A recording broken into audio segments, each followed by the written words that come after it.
சரி, நான் வந்து டைரக்டரா மேட்டர்ல சொல்ல மாட்டேன். உங்களை எல்லாரும் எனக்கு பல வருஷமா தெரியும். இல்ல, பல வருஷமா தெரியும். அந்த மாதிரி தான் நீங்க. நான் சின்ன வயசுலேருந்து பார்த்து பெரியவங்களை பார்த்து இப்போ நீங்கள்லாம் சின்ன வயசுல நான் பெரிய வயசாகி அப்படி பார்த்துருக்கேன். அப்படி பார்க்குறேன். இது என்னன்னா கரெக்டு தான். நீங்கள் உங்கள் கோபம் கரெக்டு, அவருக்கு என்னவோ இருக்கும். இது வந்து இல்லை, தப்பாக நினச்சிக்காதீங்க. Thank you so much.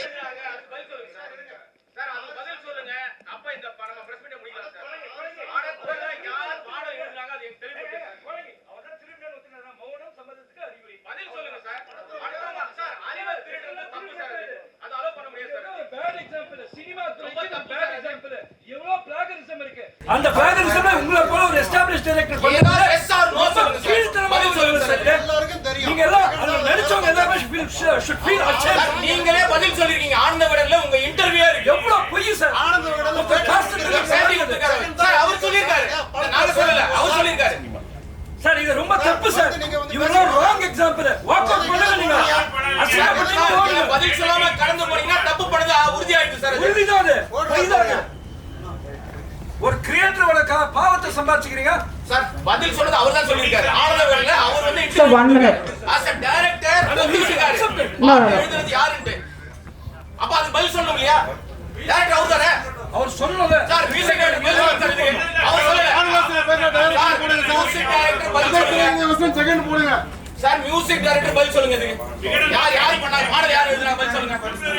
மாடல் யார் எழுதுறாங்க? பதில் சொல்லுங்க sir. Music director please guys. ஏன் நாங்க ஏன் கொந்தளிக்கிறோம்னா அவர் ஜர்னலிஸ்ட் இல்ல சார், பத்திரிகையாளர் இல்ல. உங்களுக்கு என்ன மரியாதை இருக்கு? பண்ணாலும் இந்த படத்துக்கு அவ்வளவு செலவு பண்ற ப்ரொடியூசர் செலவு பண்ண ஒரு டிஸ்ட்ரிபியூட்டர் பேட்டி கொடுத்தாரு. இவர் பதில் சொல்லுவாருன்னு இல்லையா? படத்துக்கு அவ்வளவு பாதிப்பு டைரக்டர் பதில் சொல்லணுமா இல்லையா? எதுக்கு அவர் வெளிய நடக்குது? அவர் ஆனந்தம் அவர் சொல்லிருக்காரு. அவரே பதில் சொல்லிருக்காரு. அவரே பேட்டி கொடுத்திருக்காரு. யார் பேர் சொல்லிருக்காரு சொல்லுங்க. இல்ல வாட்டர் இருந்தவங்க இங்க தான் நிக்கிறாங்க. ஜெகன் தான் சொல்லிருக்காரு. டைரக்டர் தான் சொல்லிருக்காரு. யார் எழுதுறது பாருங்க. இப்போ ஜெகனும் சக்தி சாரும் சேர்ந்தத படத்தை பண்ணாங்க. அது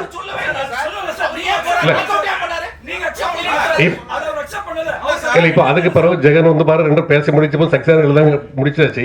இப்ப ஜெகன் வரல. நீங்க அதனால பாருங்க.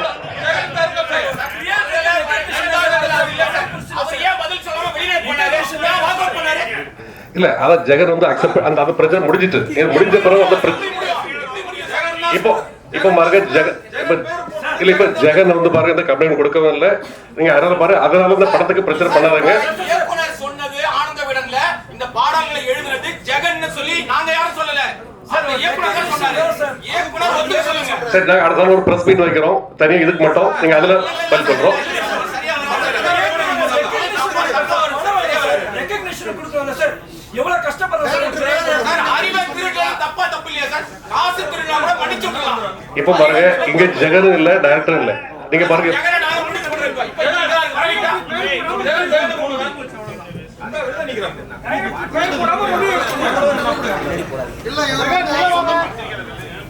இல்ல ஒத்துக்கணும். ஜர்னலிஸ்டோட அறிவை திருடுறது எவ்வளவு தப்பு சார். அது உங்களுக்குள்ள அலோ பண்ண முடியாது சார். அதுக்கு இங்க ஒரு கிளாரிட்டி கண்டிப்பா வெளியில தெரியணும். பணம் போடுறீங்க சார், பல கோடி ரூபாய் பணம் போடுறீங்க. Okay sir, 5 minutes. பண்ணுங்க. படைப்பாளிக்கு அங்கீகாரம் தான். இப்போ அந்த படைப்பாளி வந்து ஒரு பத்திரிகை இல்ல சார், we respect. கண்டிப்பா உங்க எல்லாரையும் நாங்க ரெஸ்பெக்ட் பண்றோம். ஒரு 5 minutes. அனைவருக்கும் வணக்கம். டிரான்ஸ் இந்தியா நிறுவனத்தில் வந்து 2014 வருஷம் நான் ஒரு ஆஃபீஸ் பாயாக சேர்ந்தேன். ஒரு ஆஃபீஸ் பாயை எனக்கு ஈபி ஆக்குனாருங்க முதலாளி. எங்கேயாவது நடக்குமா இது? நான் வந்து பெருசாக படிக்கலை, பெரிய அழகு கிடையாது. இந்த கம்பெனியில் வந்து என்னை சேர்க்குறதுக்கு நிறைய பேர் வந்து எதிர்ப்பு தெரிவித்தாங்க. முதல்ல இந்த கம்பெனியில் எப்படிப்பா ஒன்றை சேர்ப்பாங்கன்ட்டு. எங்கள் ப்ரொடியூசர் வந்து ரொம்ப கீழே உள்ள இடத்துலேருந்து மேலே வந்து வருங்கனால என்னை முதல்ல பார்த்தாரு. ஒரு மனிதனை பார்த்தோன்னே அவனுக்கு நான் ரொம்ப நெகட்டிவாக இருந்தேன். நமக்கு ஒன்றுமே கொஞ்சம் எழுதுவேன், இலக்கியம் படிப்பேன், அது எல்லாத்துக்கும் தெரியும், உங்களுக்கு தெரியும். அப்போ வந்து எல்லோரும் என்ன சொன்னாங்கன்னா, நீ இன்னும் ஒரு பார்க்க ஒரு இதாக இல்லையப்பா, அவ்வளோ பெரிய கம்பெனியில் வேலை செய்யணும். சாரி, என்ன நேரில் பார்த்துட்டு என்ன சொன்னாங்க, நான் பேச முடியல, சாரி ரொம்ப பேச முடியல, கவலையாக இருக்குது. இப்படி ஒரு இந்த மேடையில் நான் இப்படி வந்து நிற்க வேண்டியிருக்குன்னு நான் சத்தியமாக நினைக்கவே இல்லை. அப்போ சார் என்ன சொன்னாங்க தெரியுமா? ஃபஸ்ட்டு, நீ ஆள் நல்லா ஹைட்டாக இருக்கியப்பா, இது எவ்வளோ பெரிய பாசிட்டிவான விஷயம் தெரியுமா? ஹைட்டாக இருக்கிறது ஒரு பர்சனாலிட்டி, நீ அதை மூலம் நினச்சிக்க அப்படின்னு சொல்லி ஃபஸ்ட்டே ஊக்குவிச்சு நான் ஆஃபீஸ் பாயாக இருக்கும்போது எந்த சேரை தொடச்சனோ அதே சேரில் சார் என்னை உட்கார வச்சாங்க. அதனால் என்றைக்குமே நான் அவங்களுக்கு என்றைக்குமே விசுவாசமாக இருப்பேன். அது வந்து இப்போ என் ஒய்ஃபு, எனக்கு 3 குழந்தைங்க இருக்குது. என் ஒய்ஃபு என் 3 குழந்தைங்க வேணுமா, ராஜேந்திர ராஜன் சார் வேணுமானா நான் அவர் தான் வேணும்னு சொல்லுவேன். ஏன்னா எனக்கு இந்த வாழ்க்கையை கொடுத்தது அவர். எனக்கு கல்யாணம் நடந்ததுலேருந்து எனக்கு எல்லாமே அவர் தான். இதுக்கு மேலே கிடைக்க போகிறது அவர் தான். அதனால் அவரை கஷ்டப்படுத்துகிற மாதிரி எதையுமே செய்யக்கூடாதுங்கிறதுல நான் தெளிவாக இருந்தேன். ஆனால் அதே நேரத்தில் ஒரு உண்மையை சொல்லணும். அது அது வந்து உண்மையை வந்து ரொம்ப நாள் மறைக்க முடியாது, மறைக்க முடியும், அழிக்க முடியாது இல்லையா? நம்ம அதை சொல்லணும். என்ன நடந்துச்சுங்கிறத சொல்லிடுறேன், யாரும் தவறாக நினைக்க வேண்டாம். இதில் சம்மந்தப்பட்ட, ஏன்னா இங்கே நடந்த உண்மை எல்லாத்துக்கும் தெரியும். அதனால் ஆனால் சில நேரத்தில் சில பேர்களால் வெளிப்படுத்த முடியாது. அது பூபதி மாஸ்டராக இருந்தாலும் எடிட்டராக இருந்தாலும் எல்லாத்துக்கும் தெரியும், அதை வெளிப்படுத்த முடியாது. நான் என்ன நடந்துங்கிறத சொல்லிடுறேன். இந்த படத்துக்கு முதல்ல மியூசிக் இருந்து சாம்சியஸ், அவருக்கு இயக்குனருக்கும் கொஞ்சம் செட் ஆகலைங்கனால அவர் விலகிட்டார் படத்துலேருந்து. அப்புறம் வந்து பாட்டு வந்து போலீஸ்காரனை கட்டிக்கிட்டு அங்கே பாட்டு எப்படி உருவாச்சுங்கிறதே நான் உண்மையை சொல்லிடுறேன். சிகப்பு சூரியன் ஒரு படம், சில்க் சுமிதா வந்து கண்டா கண்டா மாப்பிள்ளைன்னு ஒரு பாட்டு வரும். அதில் வந்து போலீஸ்காரனை கட்டினா அடிப்பான், டாக்டரை கட்டினா அப்படின்ற மாதிரி ஒரு லிரிக்ஸ் வரும். அப்போ வந்து நாங்கள் வந்து மலையாளத்தில் ஒரு பாட்டு வந்து பெரிய ஹிட்டான ஒரு பாட்டு இருந்துச்சு. அந்த பாட்டோட டியூன் எடுத்து மியூசிக் டைரக்டருக்கு அனுப்பணும். அப்போ நானும் இருந்தோம், டைரக்டர் இருந்தார், கோ டைரக்டர் காமராஜ்னு ஒருத்தர் இருந்தார். அவர் தான் இதோடைய மூலகர்த்தா. இந்த பாட்டுக்கு ஐடியா சொன்னது அவர் தான். இப்படி ஒன்று பண்ணலாம்னே மியூசிக் டைரக்டர் இருந்து அந்த டியூனை உள்வாங்கி, ஆனால் அதை காப்பி அடிக்கலை, அதை விட பெஸ்ட்டாக ஒன்று கொடுத்தாரு. கொடுத்த உடனே அதுக்கு வந்து டியூனுக்கு வார்த்தை எழுதணும். எழுதும்போது டேரக்டர் உட்காந்துரு, நான் உட்காந்துருந்தேன். டியூனை கேட்டு ஏன்னா தத்தகாரம்னா என்ன அப்படின்னா நிறைய பேருக்கு தெரியாது, டேரக்டருக்கே தெரியும், எனக்கு தெரியும் தத்தகாரம்னா என்னன்ட்டு. அந்த தத்தகாரத்துக்கு நான் வார்த்தைகள் எழுதினேன். சில இன்புட்ஸ் அவர் கொடுத்தாரு. பாட்டு எழுதி முடிச்சு நான் எப்போதுமே இது வரைக்கும் என்கிட்ட இருக்குது எல்லா பாட்டையும் நான் எழுதி இயக்குனருக்கு தான் அனுப்புவேன். மியூசிக் டைரக்டருக்கு நேரடி அனுப்ப மாட்டேன், இயக்குனர் வழியாக தான் போகும். அப்படி உருவாச்சு. அப்படி அந்த பாட்டு வந்துட்டு இருக்க நேரத்தில் ஒரு இடையில என்ன ஒரு பிரச்சனை வந்துச்சுன்னா, டைரக்டருக்கு எனக்கும் நான் ப்ரொடக்ஷனில் ஈபி இப்போ எங்கள் சார் வந்து ரொம்ப எல்லாத்துலேயுமே கணக்காக இருக்கணுமாங்க. அதாவது படத்துக்குள்ளே எவ்வளோ நாள் செலவு பண்ணி வேஸ்ட்டாக செலவு பண்ணக்கூடாது, கவனமாக இருப்பாங்க. அப்போ சில விஷயங்கள் வந்து ப்ரொடக்ஷனில் கொஞ்சம் எக்ஸஸ் ஆகுது. ஒரு 8 கோடி ரூபாயில் துவங்கப்பட்ட படம் 15 கோடிக்கு மேலே ஆகுது. இப்படி ஆகும்போது அங்கே என்னென்ன பிரச்சனை இருக்குங்க நான் சாருக்கு கன்வே பண்ணேன். அதில் வந்து ரொம்ப டென்ஷன் ஆகிட்டு என்ன பண்ணிட்டாரு, நான் பாட்டில் வந்து ஜெகன் பேரை போட மாட்டேன்ட்டு எங்கள் சார் ரொம்ப ரிக்வஸ்ட் பண்ணாங்க. உண்மையிலே போடுங்க சார், சின்ன பையன் தானே, வளர்ந்துட்டு போட்டு சார் அப்படின்னு சொன்னாங்க. ஆனால் அவர் கேட்கல. சார் வந்து நான் ஏன் இதெல்லாம் உங்ககிட்ட சொல்லலை, நீங்கள் எனக்கு தெரியும், நான் முதல்ல சொன்னால் நீங்கள் எல்லாம் எனக்கு எல்லாம் எப்படி எடுத்து வந்திருக்கேன்னு உங்களுக்கு தெரியும் இல்லையா? நான் எதுக்கு சொல்லலை அப்படின்னா, நான் அந்த பிரச்சனையை பண்ணால் அவர் டிஐக்கு வரமாட்டார், படம் ஃபஸ்ட்டு காப்பி எடுக்க முடியாது, 15 கோடி ரூபா செலவு பண்ணிட்டு வந்து பிஸ்னஸ் பிரச்சனைலாம் இருக்குது அப்படின்னு சொல்லிட்டு நான் அமைதியாக இருந்தேன். இன்றைக்கி கேட்டதுனால உண்மையை சொல்ல வேண்டிய ஆயிடுச்சு. இது வரைக்கும்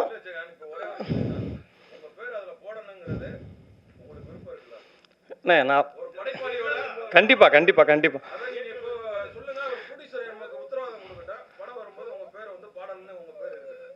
இல்லைண்ணே, அது ப்ரொடியூசர் என்ன முடிவு எடுத்தாலும் அதுக்கு கட்டுப்படுத்திருக்கேன். ஆனால் இப்போ எனக்கு என்ன, உங்களுக்கு இப்போ உண்மை தெரிஞ்சு. ஆமாம் ஆமாம் ஆமாம். நான் சொல்கிறேன் உங்கள்கிட்ட, யார்கிட்டயாவது நான் சொன்னேன்னா இது வரைக்கும்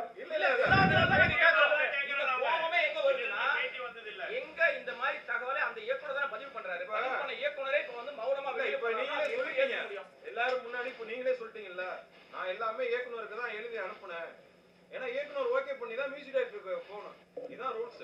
பணம் எடுக்கிறது பிரச்சனை இல்லை, அறிவை தான் எடுக்க கூடாது. அது ரொம்ப ஒரு படைப்பாளியா உங்களுக்கு அங்கீகாரம் வேணுங்கிறது சக பத்திரிகையாளரா நாங்க வந்து இப்ப கோரிக்கை வைக்கிறோம். பேரே வருகிற ஊரே நிறுவனத்துக்கு இப்ப இதுதான் எல்லாருமே தெரிஞ்சு நீங்க எழுதுன இப்போ பாருங்க இதுதான் ஃபர்ஸ்ட் டைம் என் கவனத்துக்கு வந்திருக்குது. நீங்கள் இதை பேசிட்டு போயிட்டுருக்கோம்.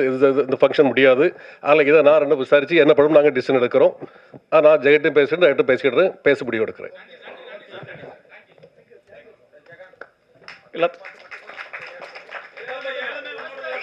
ஆமாங்க. ஒரு 4 பாட்டு மெயினான பாட்டு, அந்த பாட்டு 4, 3 ஒரு சின்ன சின்ன பாட்டு 4 வரிகள் தான் வரும். அது வந்து இயக்குனரே சொன்னது தான். ரொம்ப நன்றி, ரொம்ப நன்றி. அதாவது தரணியது அழிந்தாலும் சத்தியம்தான் அழியாதப்பான்னு ஐயா வைகுண்டர் சொல்லுவார். அந்த சத்தியத்துக்கு சாட்சியாக நீங்களாம் இருந்ததுக்கு ரொம்ப நன்றி. என்னால் யாரும் மனவருத்தப்பட்டிருந்தா நான் பாதம் தொட்டு மன்னிப்பு கேட்டுக்கிறேன். நன்றி. Thank you so much. So yes, அடுத்தபடியாக த ஹீரோ. எல்லாருக்கும் வணக்கம். அண்ட் ஜாலியோ ஜிம்கானா ஃபஸ்ட்டு என்னோட நன்றி ப்ரொடியூசர் சாருக்கு சொல்லிக்கிறேன். ஏன்னா இந்த மாதிரி ஒரு கதையை ஓகே பண்ணுறதுன்றது ஒரு கட்ஸ் வேணும். அவர் அந்த ப்ரொடியூசர் சார் வந்து very passionate and very brilliant.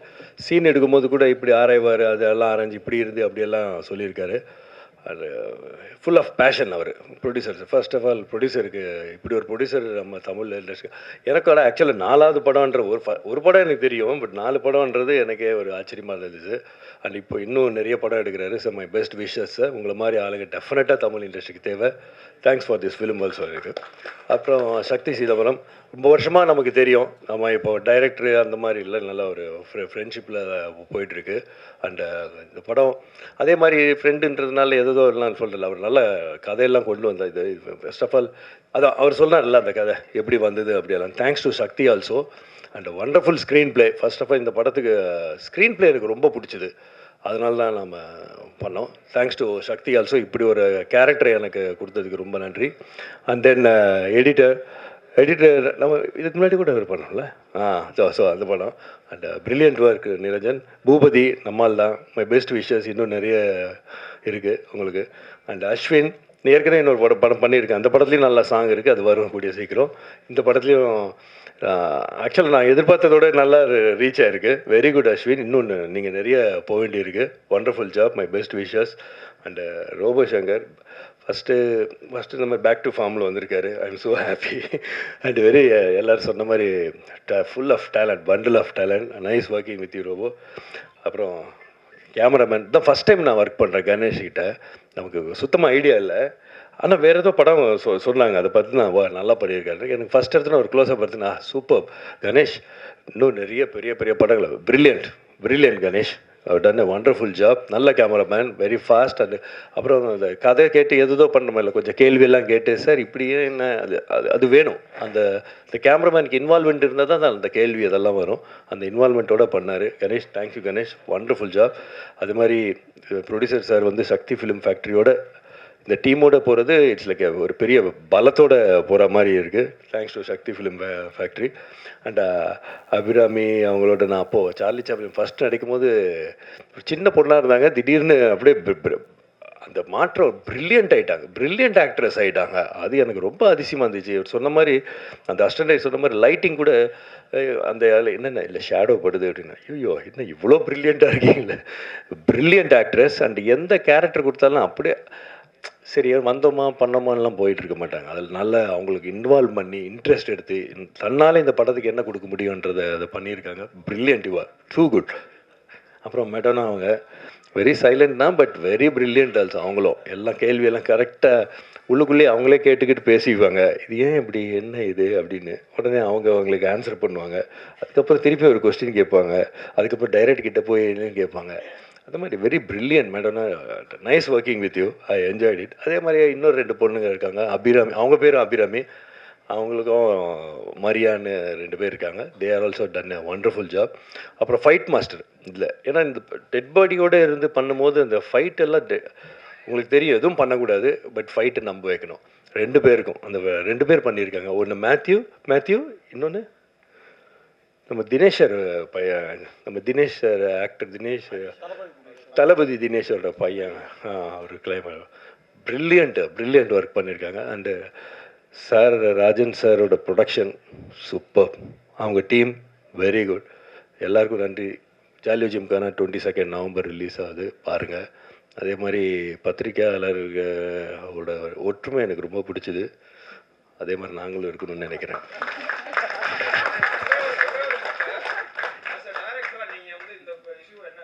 ஆக்சுவலாக அவர் சொன்னார் ஜெகதீஷ், எனக்கு கொஸ்டினை கேட்டுட்டு இல்லை ஆக்சுவலாக எனக்கு இப்போ தான் தெரியும். ஜெகதீஷ் சொல்கிறார் எல்லாருக்கும் தெரியும், எல்லாருக்கும் தெரியாது ஜெகதீஷ், எனக்கு இப்போ தான் தெரியும். இது எப்படி இப்போது இது நம்மெல்லாம் ஒரு டீமு இல்லைங்களா, நீங்கள் அவருக்கு இன்வைட் பண்ணுறீங்க. இப்போ எப்படி நான் ரியாக்ட் பண்ணுறதுன்னு எனக்கு தெரியலையே. உண்மை தானே இல்லைங்களா? நீங்கள் உங்கள் சைடில் இல்லை, உங்கள் வீட்டில் ஒரு ஒருத்தர் ஏதோ இருந்தால் நான் என்ன இப்போ சொல்கிறது அப்படின்னு இருக்கோம். அதுதான் சொல்கிறேன். நம்ம அப்புறம் இல்லைண்ணே,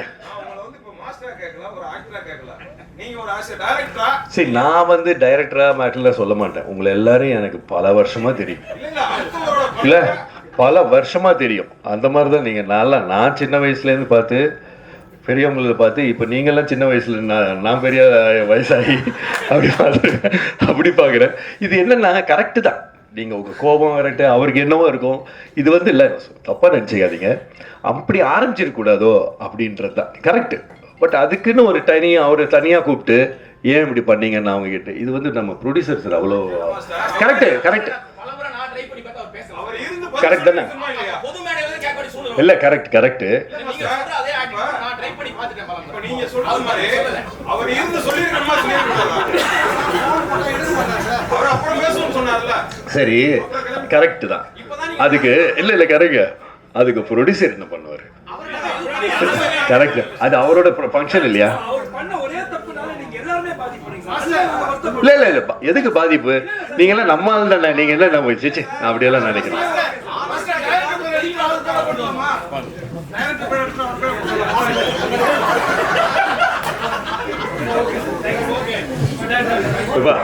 நம்ம ஆளுக்கு தானேப்பா. சரி, ஓகே, உங்க இதுல உங்க ஹீட் ஆகுது எல்லாமே, டைம் வில் ஹீல். ஓகே தான், எல்லாருக்கும் தீர்வு இருக்குல்ல எல்லாத்துக்குமே. எல்லாம்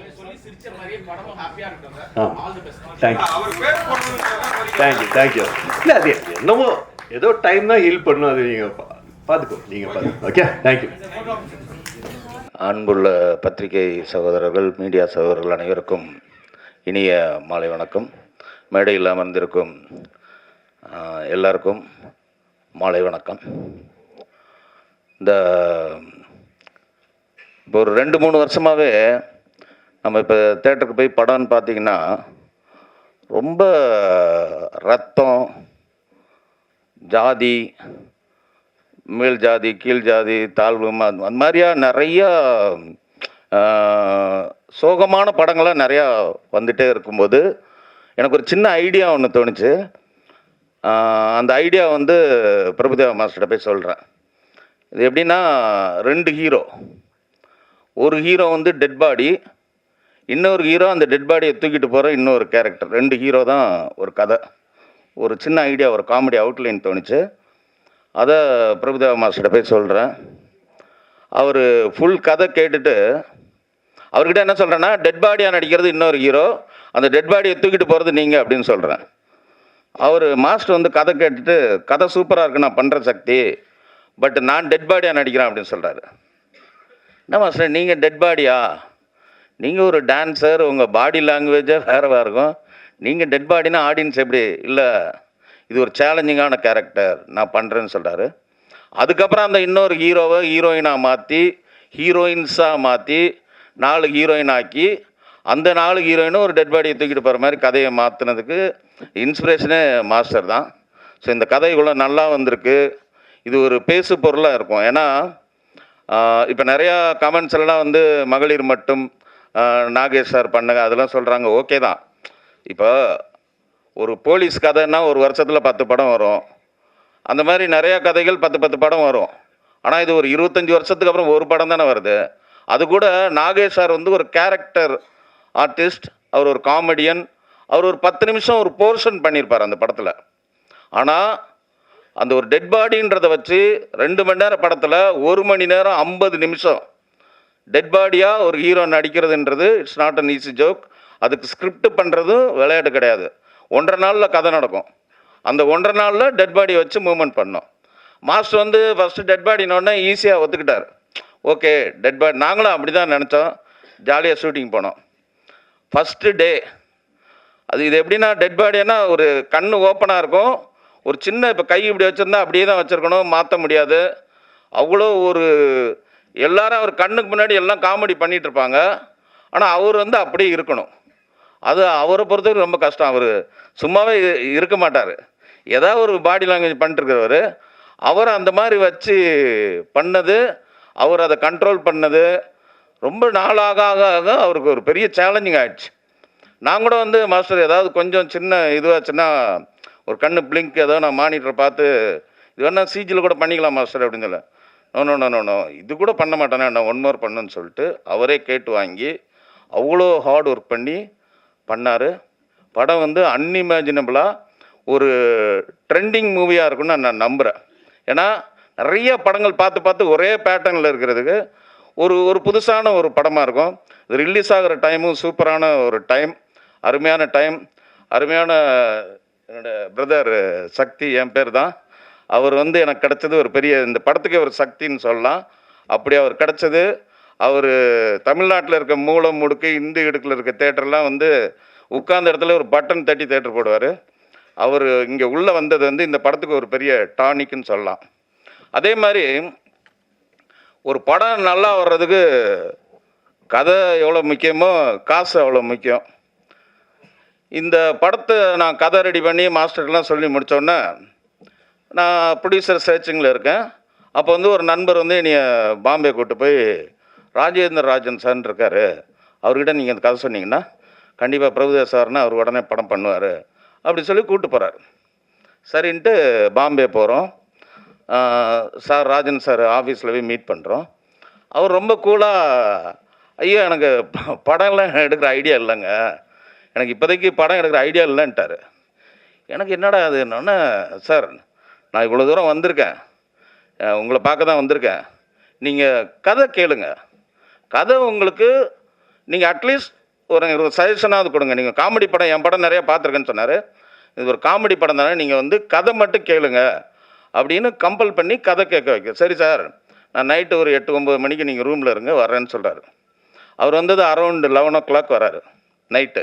பாம்பேயில் நைட்லாம் ஒரு டைம் கிடையாது. ஸோ 11 மணிக்கு வர்றாரு. அவர் ஃப்ரெண்ட்ஸ் எல்லாம் வர்றாங்க. கிட்டத்தட்ட 2 மணிக்கு கதை சொல்லி முடிக்கிறேன். நானும் ஒரு வெறித்தனமாக நம்ம ஒரு இடத்துக்கு வந்திருக்கோம், ஒரு கதை சொல்ல வந்திருக்கோம், அவரை இம்ப்ரெஸ் பண்ணிடணும்னு சொல்லிட்டு கிட்டத்தட்ட ஒரு 3 hours ஒரு படம் பார்க்குற மாதிரி ஷார்ட்டாக சொல்கிறேன். அவர் என்ஜாய் பண்ணி சிரிச்சிட்டார். ஒரு 3வது சீன்லேருந்து சிரிக்கிறார். சிரித்து முடிச்சுட்டு என்ன சொன்னார்னா, சார் நான் உண்மையிலே இந்த கதை கேட்டுட்டு அவாய்ட் பண்ணணும்னு நினச்சி தான் வந்தேன், ஆனால் இந்த கதை கேட்டதுக்கப்புறம் இவ்வளோ டயர்டாக வந்த என்னையே நீங்கள் வந்து சிரிக்க வச்சிட்டீங்க. இப்போ தேட்டருக்கு வர ஆடியன்ஸ் ஃப்ரெஷ்ஷாக வருவாங்க, இந்த சிரிப்பு ஆடியன்ஸ் சிரிச்சிட்டாங்கன்னா இந்த படம் டெஃபினட்டாக ஒர்க் ஆகும், நான் இந்த படம் பண்ணுறேன் சார்னு சொல்லி எனக்கு இந்த நடுராத்திரியில் சுதந்திரம் கிடச்ச மாதிரி நடுராத்திரியில் இந்த ப்ராஜெக்ட் வந்து கமிட் ஆச்சு. அன்னையிலேருந்து அந்த செகண்ட்லேருந்து கிட்டத்தட்ட 2 yearsஆ கேட்டதும் கொடுப்போனே கிருஷ்ணா கிருஷ்ணான்ற மாதிரி நான் கேட்காமலே இந்த படத்துக்கு நிறைய விஷயத்தை அள்ளி கொடுத்தவர் ராஜேந்திர சார். நான் இந்த ஆர்டிஸ்ட் சொல்லுவேன், யோகி பாபு வேணும்னா வச்சுக்கலாம் சார், இல்லை ஆல்டர்னேட்டிவ் ஏன் வேணும்னா வச்சுக்கோங்க சார். ஒரு படம் நம்ம எடுத்தோன்னா ஜெயிக்கணும். நான் என்னோட தொழிலில் கிங்கு, அவரோட ஃப்ளாட் பிஸ்னஸில் அவர் கிங்கு.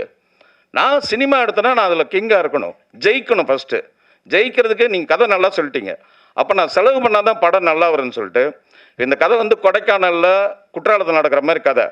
அவர் நினச்சிருந்தா ஏங்க இது மெட்ராஸில் நடக்கலாம், பாண்டிச்சேரியில் நடக்கலாம்னு சொல்லலாம், சொன்னால் கூட நான் மென்டலாக செட் ஆகிடுவேன்.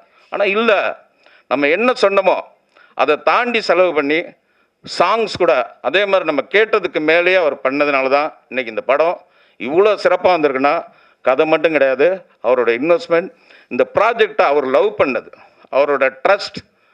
சாங் வந்து ரெக்கார்ட் பண்ணிட்டோம், ரெக்கார்ட் பண்ணதுக்கப்புறம் ஷூட்டிங் போகிறோன்னா இல்லை இந்த சாங்கை நீங்கள் ரஃப்பாக ஷூட் பண்ணுங்கள், அதுக்கு ஒரு மானிட்டர் மாதிரி எடுங்க, அதுக்கு 1 லட்ச ரூபா செலவு பண்ணுங்கன்னு டம்மியாக டான்சர்ஸ் வச்சு பூபதி மாஸ்டர் வச்சு அந்த சாங்கை ஷூட் பண்ணிவிட்டு அப்புறம் போங்கன்னு சொல்கிறார். இந்த மாதிரி ஒரு ப்ரொடியூசர் எனக்கு தெரிஞ்சு, எனக்கு ஒரு என்கரேஜ் பண்ணுற ஒரு ப்ரொடியூசர் இதுதான் எனக்கு தெரிஞ்சு ஃபஸ்ட் டைம். Thank you sir. அதே மாதிரி இந்த படத்தில் மாஸ்டரை பற்றி சொல்லவே வேண்டியதில்லை. அவர் வந்து இது என்ன 3வது படம். எங்கள் 2 பேருக்கும் கண்ணா பின்னான்னு அண்டர்ஸ்டாண்டிங் இருக்குது. வார்த்தை புதுசாக இருக்கணும் இல்லையா? ஸோ அவர் சொல்லும்போது நான் புரிஞ்சுக்குவேன், நான் சொல்கிறேன் அவர் புரிஞ்சுக்குவார். அவ்வளோ அண்டர்ஸ்டாண்டிங் இருக்கனால ஒரு டேரக்டருக்கும் ஹீரோக்கும் அண்டர்ஸ்டாண்டிங் இருந்தால் படம் நல்லா வரும். அந்த ஆங்கிளில் இது சூப்பர். அதுக்கப்புறம் மடோனா, அவங்கள வந்து நான் ஷூட்டிங்கில் வந்து டான் தான் கூப்பிடுவேன். ஏன்னா ஒரு தடவை மைக்கில் வந்து மடோனா கூப்பிடுங்க அப்படின்னு சொன்னோன்னா அவங்க வந்து சார் மடோனான்னு மடோனாங்கிறது மைக்கில் சொல்ல வேண்டாம்னா அதுக்கப்புறம் டான் தான் கூப்பிடுவேன். இந்த படத்தில் உண்மையிலே டான் மாதிரி பண்ணியிருக்காங்க. Super performance, excellent. அவங்களாம் தமிழ் சினிமாவில் ரெகுலராக நிறையா படம் பண்ணணும், அதுக்கு இந்த படம் வந்து ஒரு பெரிய பிளாட்ஃபார்மாக இருக்குன்னு நான் நம்புகிறேன். அதே மாதிரி அபிராமி மேடம், அவங்களோட இது எனக்கு 2வது படம். ஏற்கனவே சார்லி சாப்ளின் பண்ணியிருக்கேன். இந்த கதை எழுதும்போதே டக்குன்னு மைண்டுக்கு வந்தது அவங்க தான். அவங்க முதல்ல கன்வின்ஸ் ஆகலைன்னா இது வந்து மதர் கேரக்டராக இருக்கேன், இல்லைங்க பேருக்கு தான் மதர்னு தெரியவே தெரியாதுன்னு சொல்லி அவங்க வந்து மடோனா ஃப்ரெண்டு மாதிரி வருவாங்க படத்தில். ஆல்மோஸ்ட் அந்தளவுக்கு அவங்க காஸ்டியூமு ஆட்டிடியூட்லாம் இருக்கும். அவங்க வந்து ஆல்மோஸ்ட் இந்த நம்ம சரண்யா மேடம் ஊர்வசிலாம் ஒரு காமெடி ஒன்று பண்ணுவாங்க இல்லையா ரெகுலராக, அதெல்லாம் தூக்கி சாப்பிட்ற அளவுக்கு இந்த படத்தில் வந்து பட்டையை கிளப்பிட்டாங்க. இந்த படத்துக்கு அப்புறம் அவங்களுக்கு வேறு ஒரு பிளாட்ஃபார்ம் இருக்குது. ஸோ அது மாதிரி ரூபசங்கர் அவர் நிறையா படங்கள் பண்ண, அவரை பற்றி சொல்ல வேண்டியதில்லை. அவருக்கு இது 10ஓட ஒரு படம் தான். ஆனால் இதில் ஸ்பெஷலாக நிறைய விஷயங்கள் பண்ணியிருக்காரு. அது நீங்கள் படம் வந்தோன்னு தெரிஞ்சுங்க. இந்த படத்தோட கேமராமேன் என்னோடய பிரதர் கணேஷ் சந்திரா. ஃபோட்டோகிராஃபி வந்து பொதுவாக இந்த மாதிரி காமெடி படத்துக்கு ஃபோட்டோகிராஃபி வந்து ரொம்ப நல்லா இருக்கணும், கண்ணுக்கு குளிர்ச்சியாக இருக்கணும். இது ஒரு சில்லுன்னு ஒரு ஆப்பிள் மாதிரி இந்த படத்தை எடுத்திருக்காரு. ஒரு ஃப்ரிட்ஜில் வச்ச மாதிரி இருக்கும் படமே, அந்த மாதிரி எடுத்திருக்காரு. அதுக்கடுத்து மியூசிக். காமெடி படத்துக்கு மியூசிக் நல்லா அமைஞ்சிச்சுன்னா சூப்பர் டூப்பர் ஹிட் ஆகும். எங்களுக்கு 2 சாங் தான் சிச்சுவேஷன் அலோவ் பண்ணுது. நான் என்ன பண்ணேன்னா ஒரு 7 சாங் ஆக்கிடும். விட்டால் ஒரு 5 இடத்துல போட்டுருவோம். ரீரிகார்டிங் பதிலாக பாட்டு அப்படின்னு சொல்லிட்டு அஸ்வினோட உட்காந்து அவ்வளோ ஹார்ட் ஒர்க் பண்ணி கிட்டத்தட்ட 1 இயர் பேசிட்டே இருப்போம். அப்படி உருவாக்கப்பட்ட பாடல்கள். அதுக்கு ஜி மியூசிக் கிடச்சது எங்களுக்கு ஒரு பெரிய ப்ளஸ். ஜி ராஜுக்கும் என்னோடய நன்றியை தெரிவிச்சுக்கிறேன். அதே மாதிரி இந்த படத்தில் ஒர்க் பண்ண நிரஞ்சன் எடிட்டர், அவர் சூப்பராக கட்டிங்லாம் சூப்பராக இருக்கும் பண்ணியிருக்காரு. அதே மாதிரி என்னுடைய கோ டைரக்டர் கார்த்திக், என்னுடைய நண்பர்கள், அவங்க டைரக்டர், அவங்கள வந்து கோ டைரக்டர் இல்லை, இந்த படத்தில் கோ டைரக்டர், ஃபியூச்சரில் டைரக்டர்ஸ், அவங்க எல்லாருக்கும் என்னுடைய மனப்பூர்வமான நன்றிகள். இந்த படத்தை தமிழகம் எங்கும் வெளியிடும் எனது நண்பர் சக்தி, எல்லாருக்கும் என்னுடைய நன்றியை தெரிவிச்சுக்கிறேன்.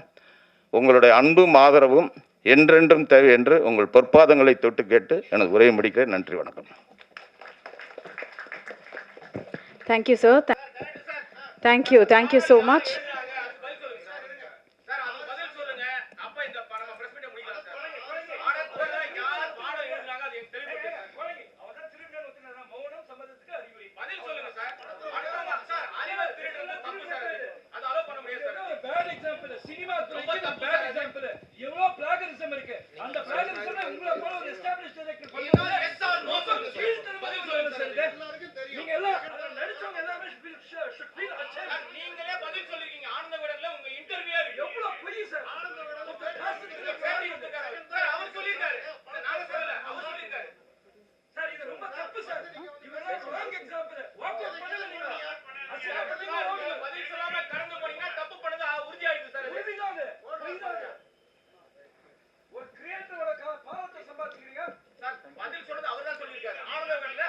Sir, 1 minute. No.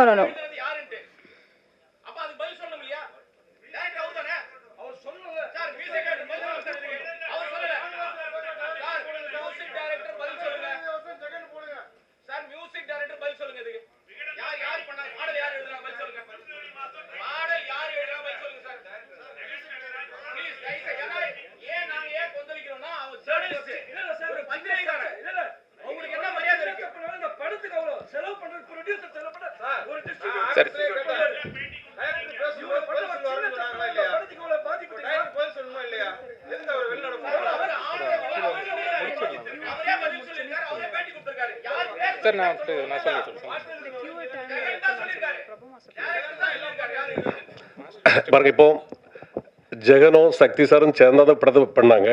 அது இல்லை இல்லை இப்போ அதுக்கு பிறகு ஜெகன் வந்து பாருங்க 2 பேசி முடிச்சப்போ சக்தி சார் தான் முடிச்சாச்சு. இப்போ ஜெகன் வரல, நீங்கள் அதனால பாருங்க.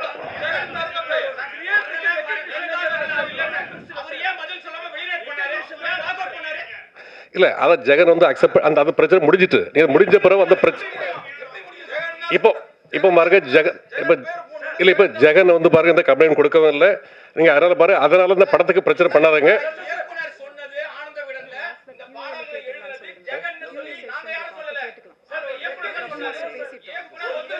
சரி, நாங்கள் அடுத்த நாள் ஒரு ப்ரெஸ் மீட் வைக்கிறோம் தனியாக, இதுக்கு மட்டும் நீங்கள் அதில் பதில் சொல்கிறோம்.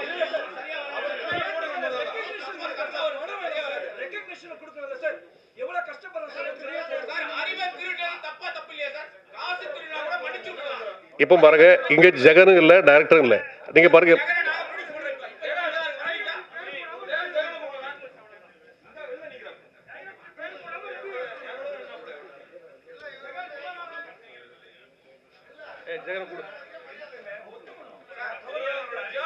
மைக்ல கூப்பிடுறோம் சார், மைக்ல கூப்பிடுறோம்.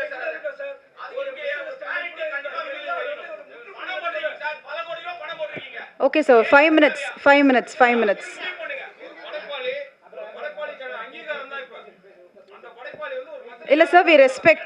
கண்டிப்பா உங்க எல்லாரையுமே நாங்க ரெஸ்பெக்ட் பண்றோம். ஒரு 5 minutes. 5 minutes.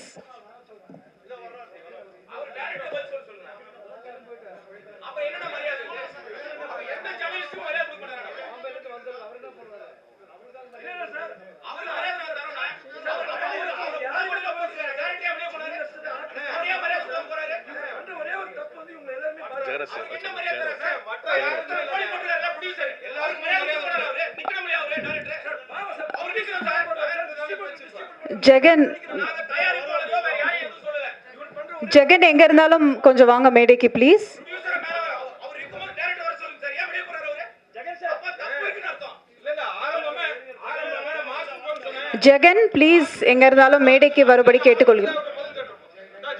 ஜெகன் ப்ளீஸ் ஸ்டேஜுக்கு வாங்க.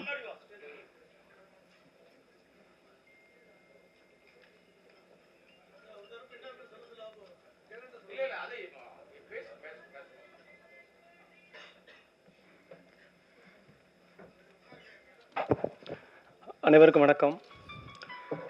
டிரான்ஸ் இந்தியா நிறுவனத்தில் வந்து 2014 வருஷம் நான் ஒரு ஆபீஸ் பாயாக சேர்ந்தேன்.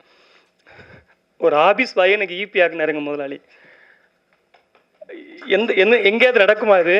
நான் வந்து பெருசாக படிக்கலை, பெரிய அழகு கிடையாது. இந்த கம்பெனியில் வந்து என்னை சேர்க்கறதுக்கு நிறைய பேர் வந்து எதிர்ப்பு தெரிவித்தாங்க. முதல்ல இந்த கம்பெனியில் எப்படிப்பா ஒன்றை சேர்ப்பாங்கன்ட்டு. எங்கள் ப்ரொடியூசர் வந்து ரொம்ப கீழே உள்ள இடத்துல இருந்து மேலே வந்து வருங்கனால என்னை முதல்ல பார்த்தாரு. ஒரு மனிதனை பார்த்தோன்னே அவனுக்கு நான் ரொம்ப நெகட்டிவாக இருந்தேன். நமக்கு ஒன்றுமே கொஞ்சம் எழுதுவேன், இலக்கியம் படிப்பேன், அது எல்லாத்துக்கும் தெரியும், உங்களுக்கு தெரியும். அப்போ வந்து எல்லோரும் என்ன சொன்னாங்கன்னா, நீ இன்னும் ஒரு பார்க்க ஒரு இதாக இல்லையப்பா, அவ்வளோ பெரிய கம்பெனியில் வேலை செய்யணும். சாரி, என்ன நேரில் பார்த்துட்டு என்ன சொன்னாங்க, நான் பேச முடியல, சாரி ரொம்ப பேச முடியல, கவலையாக இருக்குது. இப்படி ஒரு இந்த மேடையில் நான் இப்படி வந்து நிற்க வேண்டி இருக்குன்னு நான் சத்தியமாக நினைக்கவே இல்லை. அப்போ சார் என்ன சொன்னாங்க தெரியுமா? ஃபஸ்ட்டு, நீ ஆள் நல்லா ஹைட்டாக இருக்கியப்பா, இது எவ்வளோ பெரிய பாசிட்டிவான விஷயம் தெரியுமா? ஹைட்டாக இருக்கிறது ஒரு பர்சனாலிட்டி, நீ அதை மூலம் நினச்சிக்க அப்படின்னு சொல்லி ஃபஸ்ட்டே ஊக்குவிச்சு, நான் ஆபீஸ் பாயாக இருக்கும்போது எந்த சேரை தொடச்சனோ அதே சேரில் சார் என்னை உட்கார வச்சாங்க. அதனால் என்றைக்குமே நான் அவங்களுக்கு என்றைக்குமே விசுவாசமாக இருப்பேன். அது வந்து இப்போ என் ஒய்ஃபு, எனக்கு 3 குழந்தைங்க இருக்குது. என் ஒய்ஃபு என் 3 குழந்தைங்க வேணுமா, ராஜேந்திர ராஜன் சார் வேணுமானா நான் அவர் தான் வேணும்னு சொல்லுவேன். ஏன்னா எனக்கு இந்த வாழ்க்கையே கொடுத்தது அவர். எனக்கு கல்யாணம் நடந்ததுலேருந்து எனக்கு எல்லாமே அவர் தான். இதுக்கு மேலே கிடைக்க போகிறது அவர் தான். அதனால் அவரை கஷ்டப்படுத்துகிற மாதிரி எதையுமே செய்யக்கூடாதுங்கிறதுல நான் தெளிவாக இருந்தேன். ஆனால் அதே நேரத்தில் ஒரு உண்மையை சொல்லணும். அது வந்து உண்மையை வந்து ரொம்ப நாள் மறைக்க முடியும், அழிக்க முடியாது இல்லையா? நம்ம அதை சொல்லணும். என்ன நடந்துச்சுங்கிறத சொல்லிடுறேன், யாரும் தவறாக நினைக்க வேண்டாம். இதில் சம்மந்தப்பட்ட, ஏன்னா இங்கே நடந்த உண்மை எல்லாத்துக்கும் தெரியும். அதனால் ஆனால் சில நேரத்தில் சில பேர்களால் வெளிப்படுத்த முடியாது. அது பூபதி மாஸ்டராக இருந்தாலும் எடிட்டராக இருந்தாலும் எல்லாத்துக்கும் தெரியும், அதை வெளிப்படுத்த முடியாது. நான் என்ன நடந்துங்கிறத சொல்லிடுறேன். இந்த படத்துக்கு முதல்ல மியூசிக் டைரக்டர் சாம்சியஸ், அவருக்கு இயக்குனருக்கும் கொஞ்சம் செட் ஆகலைங்கனால அவர் விலகிட்டார் படத்துலேருந்து. அப்புறம் வந்து பாட்டு வந்து போலீஸ்காரனை கட்டிக்கிட்டு அங்கே பாட்டு எப்படி உருவாச்சுங்கிறதே நான் உண்மையை சொல்லிடுறேன். சிகப்பு சூரியன் ஒரு படம், சில்க் சுமிதா வந்து கண்டா மாப்பிள்ளைன்னு ஒரு பாட்டு வரும். அதில் வந்து போலீஸ்காரனை கட்டினா அடிப்பான், டாக்டரை கட்டினா அப்படின்ற மாதிரி ஒரு லிரிக்ஸ் வரும். அப்போ வந்து நாங்கள் வந்து மலையாளத்தில் ஒரு பாட்டு வந்து பெரிய ஹிட்டான ஒரு பாட்டு இருந்துச்சு. அந்த பாட்டோட டியூன் எடுத்து மியூசிக் டைரக்டருக்கு அனுப்பணும். அப்போ நானும் இருந்தோம், டைரக்டர் இருந்தார், கோ டைரக்டர் காமராஜ்னு ஒருத்தர் இருந்தார். அவர் தான் இதோடைய மூலகர்த்தா. இந்த பாட்டுக்கு ஐடியா சொன்னது அவர் தான். இப்படி ஒன்று பண்ணலாம்னே மியூசிக் டைரக்டர் வந்து அந்த டியூனை உள்வாங்கி, ஆனால் அதை காப்பி அடிக்கலை, அதை விட பெஸ்ட்டாக ஒன்று கொடுத்தாரு. கொடுத்த உடனே அதுக்கு வந்து டியூனுக்கு வார்த்தை எழுதணும். எழுதும்போது டேரக்டர் உட்காந்துரு, நான் உட்காந்துருந்தேன். டியூனை கேட்டு ஏன்னா தத்தகாரம்னா என்ன அப்படின்னா நிறைய பேருக்கு தெரியாது, டேரக்டருக்கே தெரியும், எனக்கு தெரியும் தத்தகாரம்னா என்னட்டு. அந்த தத்தகாரத்துக்கு நான் வார்த்தைகள் எழுதினேன். சில இன்புட்ஸ் அவர் கொடுத்தாரு. பாட்டு எழுதி முடிச்சு, நான் எப்போதுமே இது வரைக்கும் என்கிட்ட இருக்குது எல்லா பாட்டையும் நான் எழுதி இயக்குனருக்கு தான் அனுப்புவேன், மியூசிக் டைரக்டருக்கு நேரடி அனுப்ப மாட்டேன். இயக்குனர் வழியாக தான் போகும். அப்படி உருவாச்சு.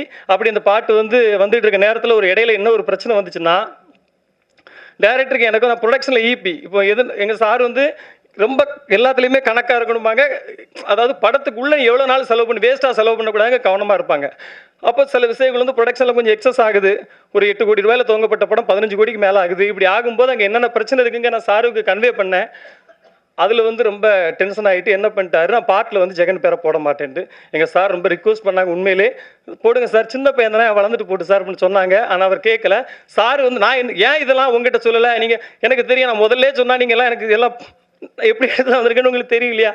நான் எதுக்கு சொல்லலை அப்படின்னா, நான் அந்த பிரச்சனையை பண்ணால் அவர் டிஐக்கு வரமாட்டார், படம் ஃபஸ்ட்டு காப்பி எடுக்க முடியாது, 15 கோடி ரூபா செலவு பண்ணிட்டு வந்து பிஸ்னஸ் பிரச்சனைலாம் இருக்குது அப்படின்னு சொல்லிட்டு நான் அமைதியாக இருந்தேன். இன்றைக்கி கேட்டதுனால உண்மையை சொல்ல வேண்டிய ஆயிடுச்சு. இது வரைக்கும்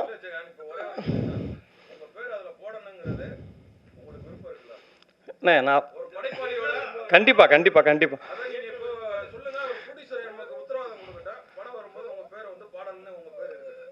இல்லைண்ணே, அது ப்ரொடியூசர் என்ன முடிவு எடுத்தாலும் அதுக்கு கட்டுப்படுத்திருக்கேன். ஆனால் இப்போ எனக்கு என்ன, உங்களுக்கு இப்போ உண்மை தெரிஞ்சு.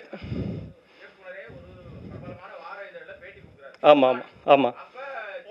நான் சொல்கிறேன், உங்கள்கிட்ட யார்கிட்டயாவது நான் சொன்னேன்னா இது வரைக்கும்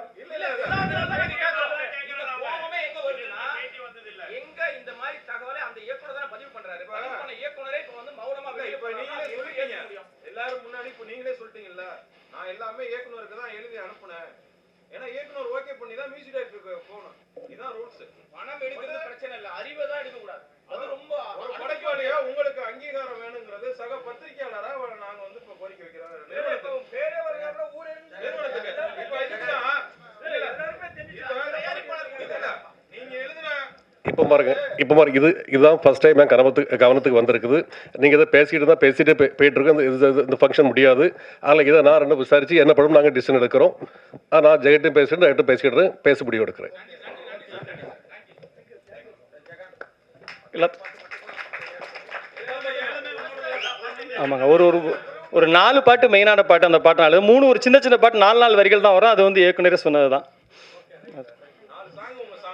ரொம்ப நன்றி, ரொம்ப நன்றி. அதாவது தரணியது அழிந்தாலும் சத்தியம்தான் அழியாதப்பான்னு ஐயா வைகுண்டர் சொல்லுவார். அந்த சத்தியத்துக்கு சாட்சியாக நீங்களாம் இருந்ததுக்கு ரொம்ப நன்றி. என்னால் யாரும் மன வருத்தப்பட்டிருந்தா நான் பாதம் தொட்டு மன்னிப்பு கேட்டுக்கிறேன். நன்றி. Thank you so much. So yes, அடுத்தபடியாக த ஹீரோ பிரபுதேவா அவர்கள்.